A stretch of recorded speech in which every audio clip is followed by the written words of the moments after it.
ఏమంటే ఈ కాంగ్రెస్ సర్కార్ ఏలుబడి శాలైందో అప్పటి సంది నిత్య నిరసనలు పూటకో ధర్నాలతోని చౌరస్తాలు రోడ్లన్నీ బిజీగా కానొస్తున్నాయి.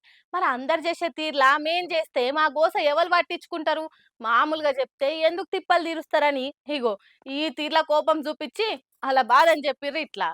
కష్టాలు తీరాలనంటే కంకణం కట్టుకొని పని చేస్తేనే కాదు, చీర కట్టుకొని కూడా చిక్కులు తీర్చమని చెప్పొచ్చు అని చూపించింది. ఫ్రీ బస్ స్కీమ్ చేయంగా వరంగల్ జిల్లా వర్ధన్నపేట ఆర్టీసీ బస్సులల్లా దివ్యాంగులుగా మేము కూసోవాల్సిన మా సీట్లల్లో కూడా ఆడోళ్లే కూర్చుంటుర్రు. జర లెవ్వురమ్మా అన్నా కూడా అయినకుంటా మాతోనే లొల్లి పెట్టుకుంటుర్రు. మాకు 3 సీట్లు పెట్టాలని డిమాండ్ చేసుకుంటా చీరలు కట్టుకొని నిరసన చేసింది ఇట్లా.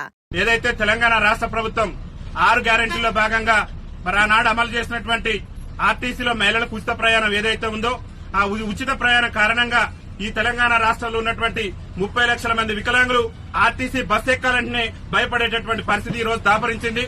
ఇవాళ మహిళలు వచ్చి మాకు వికలాంగులకు ఉన్నటువంటి సీట్లలో కూడా ఆధిపత్యం చెలాయిస్తూ వికలాంగుల సీట్లలో కూడా వారు కూర్చోవడం వల్ల వికలాంగులు చాలా తీవ్రమైనటువంటి ఇబ్బందులు ఎదుర్కొనేటటువంటి పరిస్థితి ఉంది. కాబట్టి వికలాంగులకు గతంలో ఉన్నటువంటి ఒక సీటుకు మరో 2 అదనపు సీట్లు కేటాయించి వికలాంగుల సీట్లలో వికలాంగులే కూర్చునే విధంగా రాష్ట్ర ప్రభుత్వం వెంటనే చర్యలు తీసుకోవాలని చెప్పేసి కూడా భారత వికలాంగుల హక్కుల పరిరక్షణ సమితి ఆధ్వర్యంలో ఈ రోజు వరంగల్ జిల్లా వర్ధనపేట ఆర్టీసీ బస్టాండ్ లో మేము చీరలు కట్టుకుని రాష్ట్ర ముఖ్యమంత్రి గారు కనువిప్పగలగాలి, వికలాంగుల పరిస్థితి ఆర్టీసీ బస్సులు ఎంత దయనీయంగా తయారైందనేది రాష్ట్ర ముఖ్యమంత్రి గారు కనువిప్పగలగాలని చెప్పేసి ఇలా చీరలు కట్టుకుని మా వికలాంగుల సమాజం ఇలా నిరసన వ్యక్తం చేస్తుంది.